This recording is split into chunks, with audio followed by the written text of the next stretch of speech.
Well, all right, people. So John Cena's career is supposedly coming to an end on December 13th, which thank God is only 10 days away. Holy fuck, has this shit been drawn out. I am ready for it to be over. I am ready for him to be so-called retired. And I say so-called retired because when you hear the word retirement in WWE, it doesn't mean shit. It's like going to a fucking whorehouse and hearing the word abstinence. It doesn't mean shit. But supposedly this whole clusterfuck is supposed to be over in 10 days. And this is all we've been hearing about really for the last 6 months is John Cena. John Cena's last time doing this. John Cena's last time on Raw. So I cannot wait for this to be over. It has been a total, complete disaster, much like John Cena's entire, or at least a majority of his career, has been a disaster as well. Even though people are forgetting about it and denying it and calling him the greatest of all time, people are crying that he's going to be gone. And people are just totally forgetting John Cena's run from like 2005 to 2016, the main part of his run in WWE when he was a top babyface being shoved down our throats, and every single person in the IWC hated John Cena. Now you fast forward, and the only thing that's changed is time has passed and John Cena has become a part-timer, and now he's all of a sudden the greatest of all time. So I don't get that transformation, but that's again why I call it the idiot wrestling community. But yeah, this whole last run has been probably the biggest dropping of the ball of a WWE storyline in history. The biggest letdown of a storyline in history, whatever the fuck you want to call it, by the non-creative team. I mean, they couldn't have dropped the ball anymore with this. You have a golden opportunity with John Cena. A chance to do some good shit. A chance to see some matches we haven't seen before. But what do? They turn, and a chance to turn him heel too. So they fucked that up. Fucked up the heel turn. That was a cluster.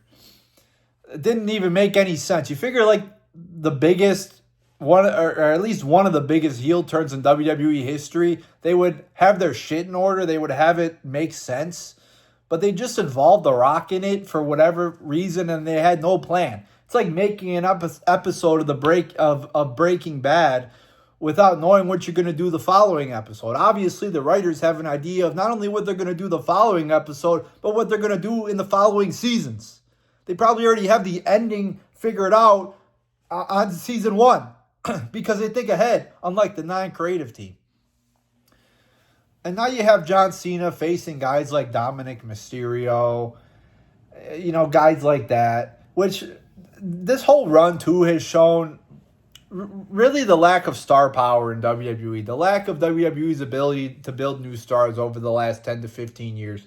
It's really become evident now because all WWE is doing with Cena is either putting him against mid-carders or plucking guys from who had their primes 20 years ago and putting them against John Cena, like Brock Lesnar, for example, who's like 48 or 49 now. That's all they could do is continue to pluck guys out of the... They ran it dry with the Attitude Era. I mean, they almost killed guys by wrestling guys from the Attitude Era like Undertaker and Goldberg.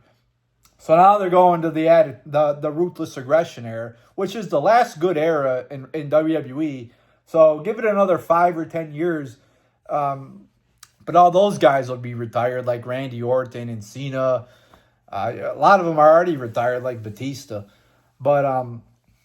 So they're going to that era to put guys against John Cena. So it really shows WWE's lack of star power. The best they could do by putting Cena against current talent is having jobber divas give him finishers in the last match that he had there with Dominic Mysterio. I mean, WWE should be embarrassed about themselves. There should be punishments levied on the non-creative team. I mean, people should lose their jobs or at least be heavily reprimanded for this. It's like if you're a part of a company and you have a big presentation and you totally fuck it up and lose a potential major client, like you're going to get either fired or you're going to get written up. Like this is what should happen to the non-creative team. This has been a total disaster this last year. And also, too, I cannot wait for Cena to retire because I'm sick of people sucking his dick over this last year. And even going back, a few years, people just all of a sudden started loving this guy. Like we just totally forgot how his character ruined WWE. I'm not a John Cena hater in the sense I hate him personally. I just hate his character. I hate his gimmick. And a lot of that, again, boils back down to the non-creative team. They suck. That's why I called them the non-creative team. But people totally forget that the John Cena character totally was a big part of ruining WWE. When I say the Attitude Era was the last good thing in WWE, what followed the Attitude Era? The PG Era. John Cena is the epitome of the PG era. And people are now just totally neglecting that.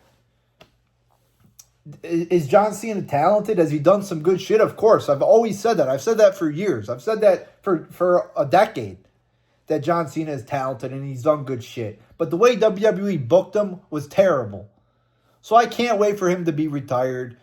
Hopefully WWE will use this as a valuable lesson and start building new talent. Because this company is really going downhill. Somehow they continue to make money. You got to give them credit. Like I've never seen a company that their product has gone. They've lost so much quality in their product for years and years and years, but they continue to make more and more money. So you got to give it to Triple H and Nick Khan or whatever the fuck that guy's name is. Got to give it to the executives of WWE for that. But I'm not here to analyze WWE from like a Wall Street perspective. I'm here to analyze WWE from a product perspective. And the product sucks. So maybe if the product was better, they'd be making even more money. Who knows? But all I know is John Cena has been a cancer on WWE for the last 10 to 20 years. Let's not forget that when we talk about the legacy of John Cena. It's a complicated legacy in the fact that, yeah, he is a big name, a big star, a top draw, I guess you could say. But it's a complicated legacy because he was billed as a top babyface in WWE, but he got booed by at least half the crowd every week. So that's not a definition of a top babyface. A top babyface like a Stone Cold or a Rock is supposed to be universally cheered, not booed by half the audience. So let's not forget the shit that John Cena put us through as WWE fans back in the day. In the torture, the promos, the awful promos that he would cut, the up-and-coming superstars that he would bury time and time again. So there you go, people. I just can't wait for this John Cena so-called retirement tour to be over. I am sick of it. It has sucked. It has been so horribly booked. It's such an embarrassment for WWE. And I can't wait until it's over. Because that's all I've been hearing about. So there you go, people. There's my thoughts on that.